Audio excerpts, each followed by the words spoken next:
వరకు చూడండి. ముందుగా నిన్న అంటే మే 17వ తేదీన తిరుమలలో స్వామివారిని మొత్తం 87,347 మంది భక్తులు దర్శనం చేసుకున్నారు.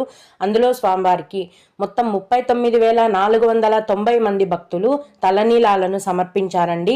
నిన్నటి రోజున తిరుమలలో శ్రీవారి హుండీ యొక్క ఆదాయం అనేది 3,13,00,000 రూపాయలు.